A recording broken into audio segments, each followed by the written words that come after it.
Carnet de bord, USCSS Miranda, 19h47, enregistré par le capitaine Charles. Et merde, Reed a disparu depuis près de 12 heures à présent, et Nat s'inquiète. Où est-il passé, bordel? Il a déjà pris des cuites, mais cette fois, ça suffit, je vais devoir faire un rapport. Il perdra la moitié de sa part, mais qu'il aille se faire foutre. J'ai envie de dormir.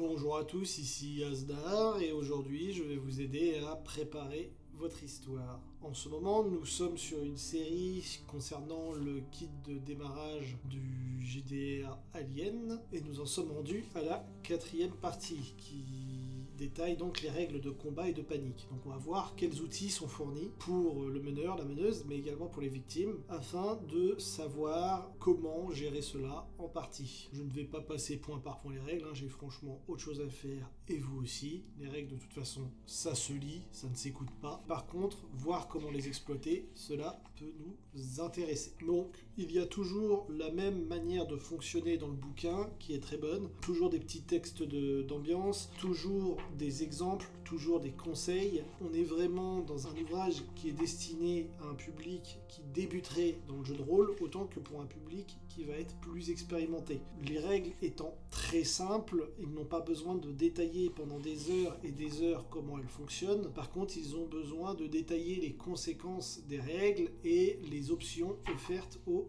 personnages. Je trouve ça assez intéressant et donc je vais vous détailler ça très rapidement et simplement. Ce chapitre s'appelle Combat et panique, à savoir les deux parts sont aussi capitales dans le jeu. Quand vous êtes en état de panique ou dans une situation de stress, même s'il n'y a pas de menace directe sur vous, vous êtes quand même en péril. C'est le principe de l'univers d'Alien. La menace est constante. Donc ils ont mis dans un seul chapitre les règles concernant le combat et les règles concernant la panique. Les premiers points sur lesquels ils vont insister, ça va être sur l'environnement de l'action. À savoir, ils vont, à juste titre, recommander l'utilisation de plans ou des descriptions qui prennent le temps d'installer un environnement mental clair. En gros, il faut que les victimes sachent par où elles peuvent passer, quelles dimensions elles ont autour d'elles. Est-ce que c'est haut,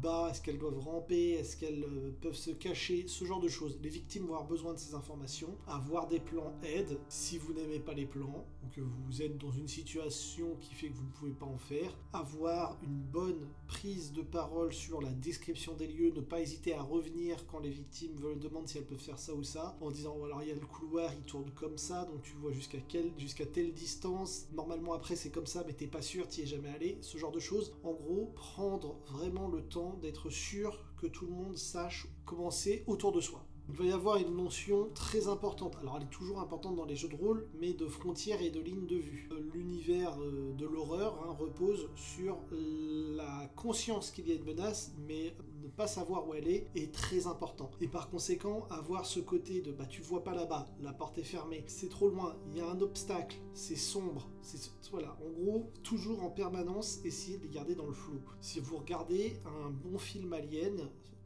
si on prend le premier film Alien, ce qui est génial, c'est que tant qu'on voit pas la créature au sens de on sait pas où elle est, on est inquiet pour tout le monde, parce que n'importe qui peut se faire attaquer. C'est le principe d'Alien, on ne sait pas où est le monstre. Il est là, mais où ? On ne sait pas. Il observe, il guette, il agit de manière sournoise en essayant de prendre les personnages un par un, c'est un monstre. Troisième notion qui va être importante, ça va être la gestion du temps. La gestion du temps dans ce jeu est divisée en 3 segmentations différentes, à savoir ce qu'on va appeler des quarts. Donc tout simplement, une journée tu la divises en 4 quarts, et donc ça va permettre pour les tâches longues, quand le groupe n'est pas encore dans une action qui s'enchaîne. Par exemple, il va falloir tant d'heures pour remettre en route telle pièce de machine, il va falloir tant d'heures pour déplacer telle chose, et ainsi de suite. On est dans cette mouvance lente, tranquille, la mise en place lourde, oppressive, où on prend conscience que quand on veut que quelque chose se fasse, il faut avoir le temps de le faire. Voilà, donc la notion de quart. Ensuite, il va y avoir ce qu'ils ont appelé les tours. Les tours, on va vraiment être dans l'exploration et on va conseiller, bien évidemment, à partir du moment où une menace est repérer la discrétion. Donc c'est l'unité de mesure du temps destinée à l'exploration et à la discrétion. Ça peut être aussi, vous êtes coincé quelque part, mais vous essayez de vous faire invisible. Et donc le temps devient de plus... Chaque seconde s'étend, s'étire. Et on fait durer la chose. Et ensuite, il va y avoir ce qu'on appelle le round. Donc là, c'est vraiment pour l'action à l'état brut. C'est là maintenant, je cours, je saute, je tire, tout ça. Là, ça se compte en secondes. Donc les unités de mesure, la seconde pour l'action vive, la minute pour l'action continue mais en milieu hostile, et le quart sur quand on a le temps, donc on utilise des heures d'observation, de tranquillité peinarde. Alors après, là, le jeu va parler de tout un tas de bonus, malus, de choses comme ça.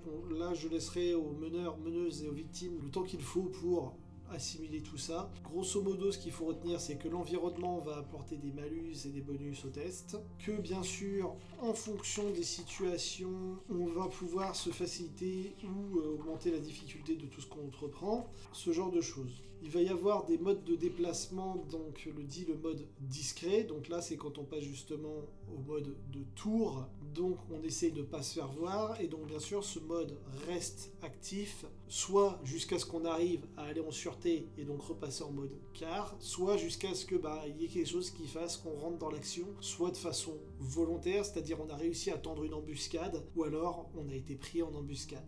On a été repéré. Et donc bien sûr, il va y avoir cette notion de déplacement furtif et d'observation. Parfois c'est l'équipe qui initie l'un, parfois elle initie l'autre. Ça va vraiment être circonstanciel, bien évidemment. Ils vont également revenir sur l'utilisation de matériel tels que les détecteurs de mouvement pour justement augmenter le niveau de stress. Ce qui est génial, c'est le côté tout allait bien jusqu'à ce que j'allume ce putain de détecteur au final, par exemple.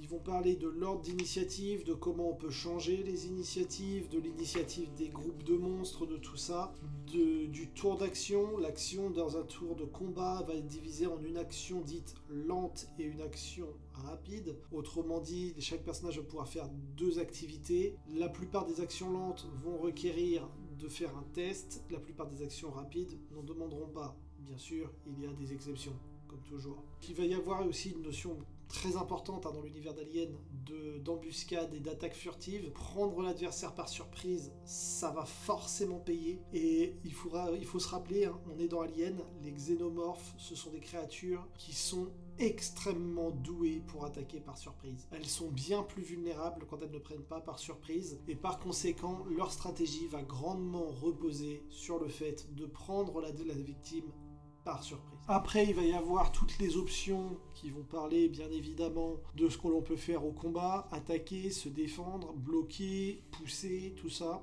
Pareil, les attaques à distance, cibler, ce genre de choses, ça va avoir son importance. La notion de munitions, la notion de réserve qui revient, la notion de protection de zone, toutes ces choses-là qui vont être détaillées dans des petits onglets. Les règles sont pas complexes, c'est ça en fait. Elles se permettent de les détailler parce qu'elles sont très simples. En fait, on va détailler les options, mais on va pas détailler les... Oui, mais alors si tu veux faire ça, tu as moins 4D, et puis tu entre... Non, c'est vraiment, les règles sont simples et on te dit, voilà, au lieu de tirer, en utilisant ton arme à feu, tu peux faire ça, ça, ça ou ça. Avec le même test, ce sera juste pas le même effet. C'est intéressant. Et alors ensuite, on va rentrer dans un truc qu'on voit assez peu souvent dans le jeu de rôle, à savoir, voilà, sur 30 pages de règles, il y a 12 pages de comment tu vas mourir. On est vraiment dans un jeu létal. Il va y avoir la notion de dégâts. Dans ce jeu, ça c'est une chose importante, les dégâts sont fixes, que ce soit ceux infligés par l'équipe ou ceux infligés par les créatures. Ou par l'opposition. Autrement dit, quand vous faites un jet de dégâts, enfin un jet d'attaque, par exemple, vous tirez au pistolet, votre pistolet de base, il fait 2 de dégâts quand vous touchez, et vos réussites excédentaires vont infliger des dégâts supplémentaires. Nous mettons ces 3 réussites, donc la première réussite compte pour les 2 dégâts du flingue, plus 2 réussites excédentaires, vous faites un total de 4 dégâts à votre cible. Mais la cible a potentiellement de la protection. Et la protection, par contre, n'est pas fixe. Et ça, c'est pas mal. Mettons que vous ayez une valeur monstrueuse d'armure à 6. Cela veut dire que vous allez lancer 6 dés et que si vous faites D6, vous retirez des dégâts subis. Donc potentiellement, avec 6 dés, vous pouvez supprimer 6 points de dégâts. Généralement, avec 6 dés, vous allez retirer 1 point de dégâts. Donc une grosse protection va permettre en général de diminuer les dégâts subis, mais pas de grand chose. Il va y avoir la notion de récupération, et il va y avoir des notions qui vont être assez intéressantes. C'est-à-dire qu'en fait, quand votre personnage est mis à terre, il est considéré comme étant brisé. Donc il peut être brisé de plein de façons différentes, il y a un tableau qui détaille ça, mais grosso modo, un personnage brisé, mais encore conscient, va pouvoir ramper, à peu de choses près, mais pas faire grand chose, quoi. Il est pété en deux, il peut plus rien faire, il peut plus attaquer, il peut essayer de s'éloigner, c'est tout ce qu'il peut faire. Il peut plus aider, il peut plus participer. On oublie la notion, quand on est brisé, on oublie la notion d'être utile, on oublie le oui, mais si je rampe jusque là, je peux gêner. Non, quand on est brisé, on peut éventuellement réussir à se traîner à l'écart, mais c'est tout. On oublie la notion de je vais servir à quelque chose, je suis brisé. C'est un truc, il faut vraiment que la victime se mette ça en tête. Quand mon personnage est brisé, il n'a plus aucune utilité, il devient un poids mort pour le groupe, et potentiellement même un otage. Parce que à chaque fois, donc déjà quand un personnage qui est brisé, il y a un risque qu'il meure. Hein. Voilà, il y a un test, il faut voir s'il meurt. Mais en plus de ça, à chaque fois il peut se reprendre des tatanes dans la gueule. Et s'il se reprend des tatanes dans la gueule, il refait le test pour savoir s'il meurt. Bon, alors sachant qu'il y a de bonnes chances que ça réussisse de plus en plus à le tuer, hein, parce que voilà. Et il y a bien sûr la possibilité d'infliger un coup de grâce, de faire des blessures critiques, tout ça. Donc il y a tout un détail sur ce genre de choses.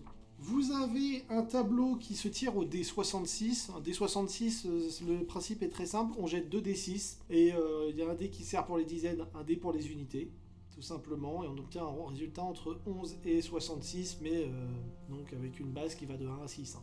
Et donc avec le D66,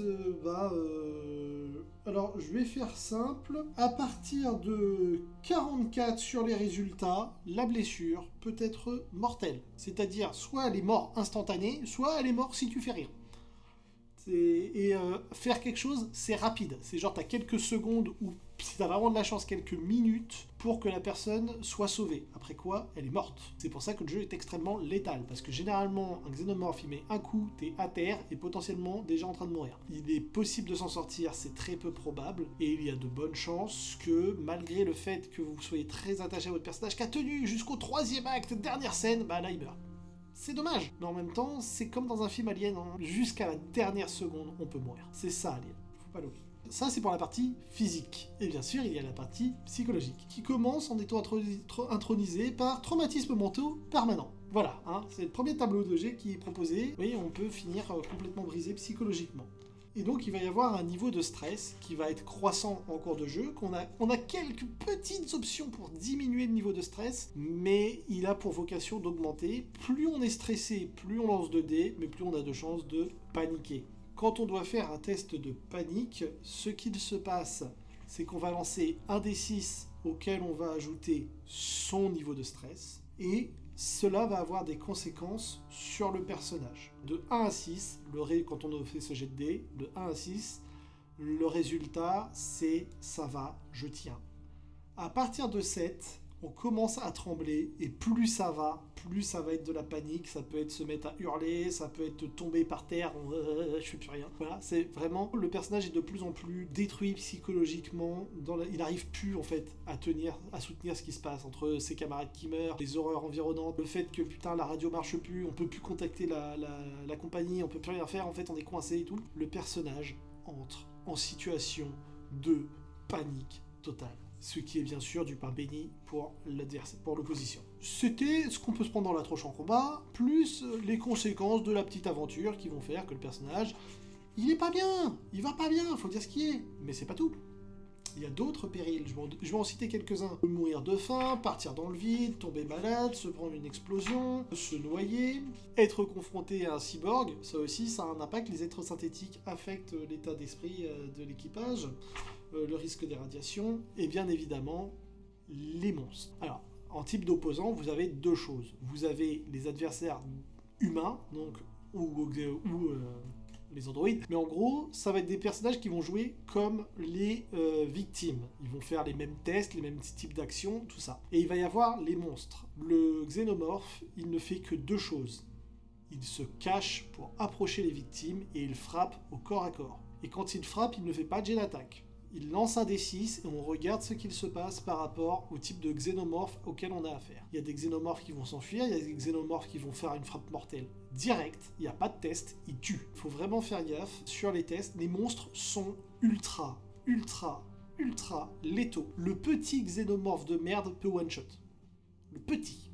Imaginez le gros ce qu'il peut faire. Il faut vraiment insister sur ce point. À partir du moment où il y a les monstres, les personnages sont en danger de mort imminente. C'est génial, ça retranscrit très bien le jeu, mais il y a de bonnes chances que, à partir du moment où on met la présence des xénomorphes, même les néomorphes, les petits trucs et tout, il y a un risque qu'il y ait des personnages qui meurent très très très vite. Et spoiler alerte, il y a des saloperies, je dirais pas quoi, mais il y a des saloperies dans le scénario proposé par le kit d'initiation. Donc il y a le risque de se faire one shot en ouvrant une porte. Voilà.